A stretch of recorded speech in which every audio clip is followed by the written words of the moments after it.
Bueno, hola, ¿cómo están? En este video voy a hacer algunos comentarios acerca del texto ¿Qué es la globalización? De Joachim Hirsch. En el último encuentro virtual estuvimos charlando un poquito sobre el texto, comentándolo por arriba, pero me parece interesante profundizar un poquito más en algunas definiciones y aproximaciones al concepto y al proceso histórico que le va dando forma a la globalización. En primer lugar, Hirsch plantea que la globalización es como un concepto fetiche, ¿no? Como un concepto que normalmente se utiliza para encubrir ciertos deseos, ciertas esperanzas, y normalmente se lo termina sobreinterpretando o distorsionando incluso al relacionar a la globalización con los fenómenos más diversos, sea cierto tipo de fenómenos culturales o de marketing o del consumo o eventos como el cambio climático, guerras, todo tipo de fenómenos, incluso el más reciente como el coronavirus, pueden ser asimilables a la globalización. Y esto genera que la idea de globalización y el concepto más preciso queda como oculto en una maraña de confusiones, de ambigüedades, de definiciones vagas, para lo cual en esta conferencia Hirsch va a tratar de diferenciar lo que es globalización de lo que no es. El principio plantea cuatro dimensiones para la globalización. O sea, la globalización como un fenómeno multidimensional. Por un lado, lo técnico, por otro lado, lo político, por un lado, lo económico, por un lado, lo ideológico-cultural. La globalización desde lo técnico está relacionada con los nuevos paradigmas tecnológicos, particularmente la tercera y cuarta revolución industrial, sobre las cuales la globalización se expandió y tomó la forma que actualmente tiene en el planeta, particularmente las TICs y todo lo que es la revolución en las telecomunicaciones, la robótica y la informática. En lo político, la globalización está vinculada con la finalización de la Guerra Fría en la década de los 90 del siglo XX, siglo pasado, cuando la división en el mundo entre el comunismo y el capitalismo llega a su fin por la disolución y el fracaso de los socialismos reales, llamados comunismos también, con la Unión Soviética a la cabeza, y el triunfo y la hegemonía en ese momento de Estados Unidos y su versión del capitalismo neoliberal. En lo ideológico-cultural se visualiza un proceso de universalización de ciertos valores, de ciertas costumbres, muy influidas por costumbres y valores vinculados con la cultura estadounidense y su mirada del mundo y su capitalismo, y ciertos valores, ciertas costumbres que están relacionados con un aspecto nacional estadounidense se universalizan, ¿no? Y todas las culturas lo toman como algo propio, o todas las sociedades. El ejemplo de esto puede ser desde los shoppings, ¿no? La importancia que tiene el espacio del shopping center o el mall, el centro comercial en el mundo, cierto tipo de consumos de comida rápida, cirugías estéticas, el idioma inglés, el festejo de Halloween. Hay un montón de cosas que se pueden vincular con el aspecto ideológico cultural de la globalización. En cuanto a lo económico, la finalidad de la globalización es convertir al planeta Tierra entero como un gran mercado global capitalista, para lo cual se impulsa la liberación del tráfico de mercancías, de capitales y el libre flujo de capitales por todo el planeta por encima de las fronteras y la internacionalización de la producción. Esos son en forma sencilla o más esquemáticamente las 4 dimensiones de la globalización. Ahora bien, una primera aproximación al concepto marca Hirsch que la globalización es global desde su origen, ¿sí? Y perdón, el capitalismo es global desde su origen. Tuve un lapsus mental. El capitalismo es global desde su origen. Esto marca, por un lado, entonces que la globalización es fundamentalmente de índole económica y el capitalismo es global desde su origen porque está vinculado con fenómenos como la colonización y el imperialismo, ¿sí? Toda la expansión del colonialismo y la formación de imperios modernos a partir de la modernidad en el siglo XV, las naciones europeas que van a formar el centro del mundo y se van a expandir colonialmente y formar mercados, colonizar territorios y establecer modernos imperios a partir de la conquista de América.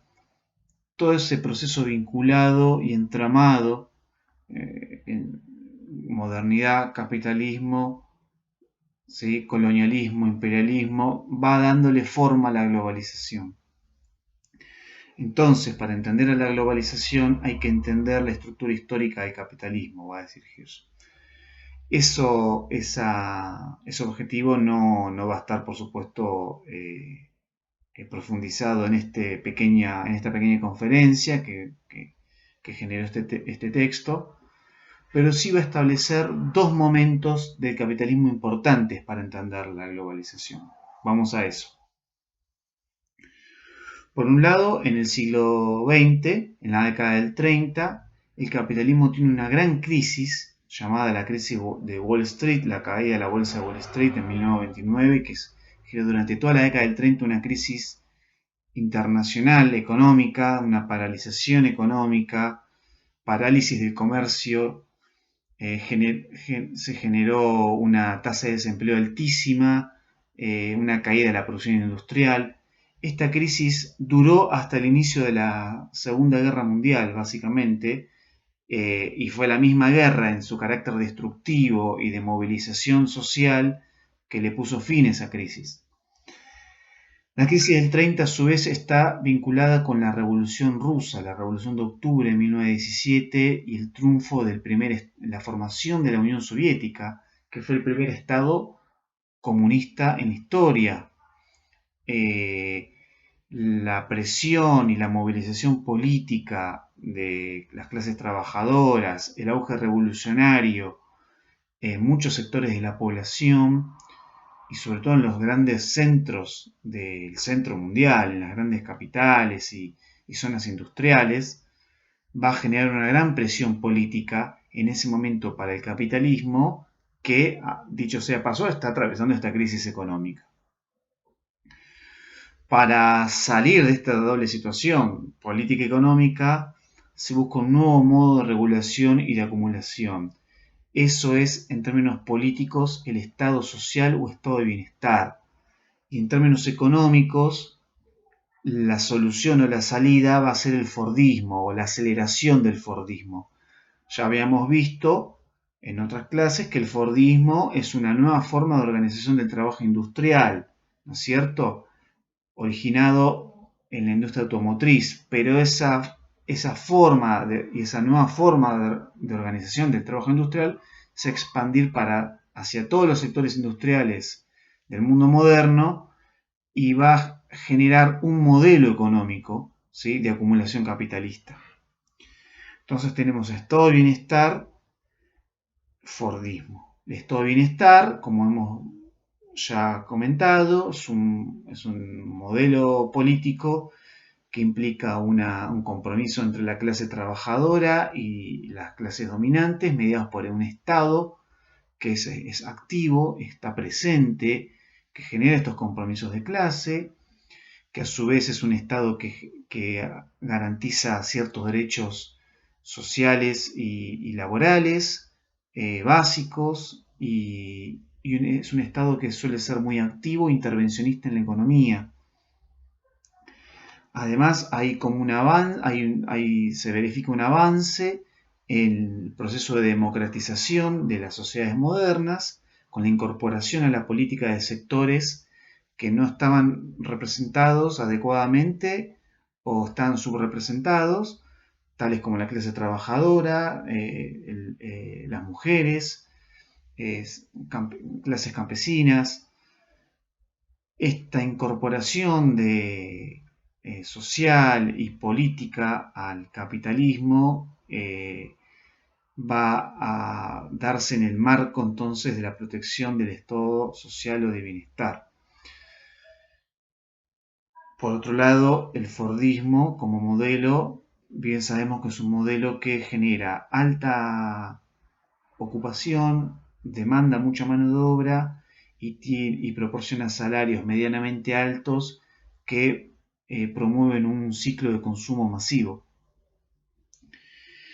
En este marco, algunos países a su vez, por ejemplo Argentina, entre la década de los 30 y mediados o fines de los 70, entra en un proceso de industrialización y la industrialización se hace además sustituyendo importaciones, o sea, se empieza a fabricar y producir localmente lo que normalmente se tiene que importar del extranjero y se da un rápido proceso de industrialización. Es un mundo, a su vez, marcado por la Guerra Fría y donde se empiezan a crear instituciones internacionales, mundiales, con un gran peso institucional y económico, como el FMI, el Banco Mundial, y un fortalecimiento de la Organización de las Naciones Unidas. Hay un segundo momento del capitalismo que está marcado por la doble crisis que se da en la década de los 70.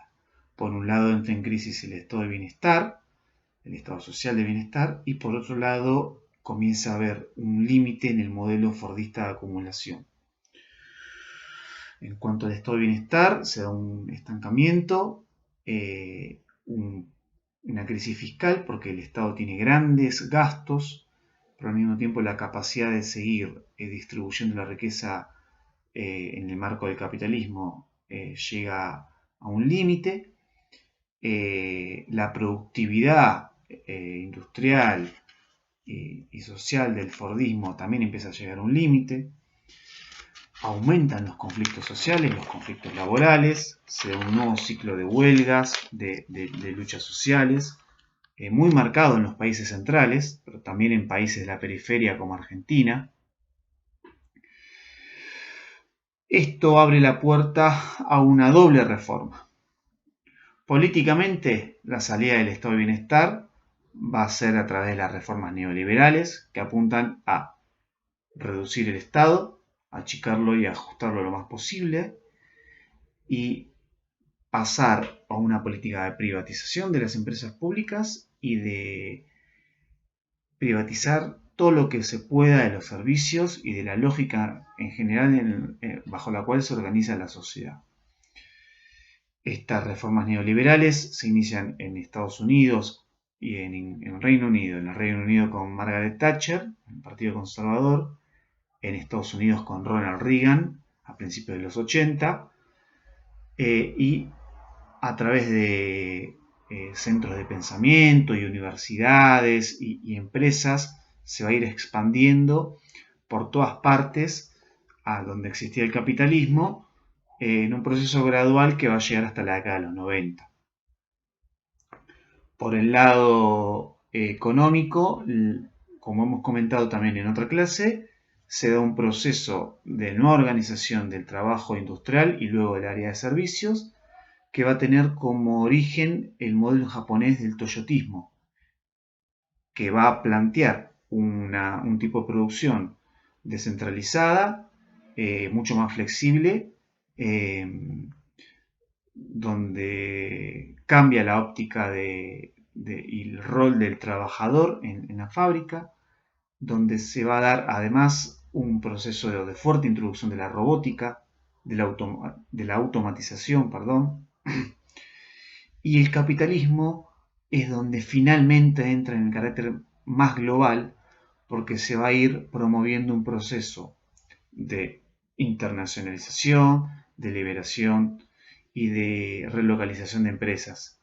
¿Sí? Las empresas comienzan a abandonar lentamente ciertos servicios y producciones en los países centrales y más desarrollados y comienzan a llevar sus producciones y su área de servicios a la periferia, buscando reducir costos y ajustar lo más posible y flexibilizar la contratación de mano de obra y todo lo que implica el vínculo laboral sindical con esa mano de obra. Va a ser mucho más económico producir en la India con trabajadores que ganan muchísimo menos que en Alemania, donde los trabajadores ganaban muchísimo más y había protecciones legales, jurídicas, del trabajo y presencia sindical muy fuerte. Es un proceso entonces de racionalización y de ajuste y de flexibilización del trabajo y en general de todo el área industrial y de servicios, al calor de un fuerte cambio tecnológico, un fuerte cambio en el paradigma entonces social, político, económico. Entonces, por un lado vamos a tener en la globalización una disminución del rol del Estado, un aumento muy grande del rol del mercado y dentro de lo que es el mercado de los grandes grupos económicos globales o multinacionales, que son los que realmente hegemonizan el proceso de globalización. Que se va a dar en el mundo entonces un proceso de unificación económica mucho más fuerte y profundo a raíz del fin de la Guerra Fría, como dijimos al inicio de este video, en la década de los 90, y la hegemonía del capitalismo en su versión neoliberal. Si el siglo XX se despedía con esta imagen de un mundo globalizado, ya sin alternativas entre el capitalismo y otros sistemas, y hegemonizado política y culturalmente por Estados Unidos, si veríamos la película completa y nos detendríamos ahora en los últimos años, estaríamos, pareciera, entrando en en una nueva película o en un nuevo escenario. No en términos de discusión ideológica, el capitalismo está fuerte. El tema es ver a qué tipo de capitalismo nos estamos dirigiendo. ¿Qué tipo de inclusión o de acumulación en relación a la industrialización de los servicios vamos a tener en los próximos años? ¿Será tan fuerte la introducción de la robótica y de la inteligencia artificial en la cuarta ola de la revolución industrial? ¿Habrá alguna resistencia política y social que equilibre un poco esa tensión en el marco de lo que sin duda va a ser cada vez más difícil gobernar sociedades donde el empleo sea un factor cada vez más escaso? ¿Hasta dónde va a estar el límite ecológico de las nuevas producciones? En términos políticos, ¿qué va a pasar con los polos de poder en discusión entre China, Estados Unidos y la Unión Europea? Esa tensión cada vez es más grande. ¿Hasta dónde va a escalar ese conflicto? ¿Qué lugar va a ocupar América Latina y en particular Argentina en todo este mundo en los próximos años? Lo veremos. Quien viva lo verá. Espero que les haya gustado esta clase.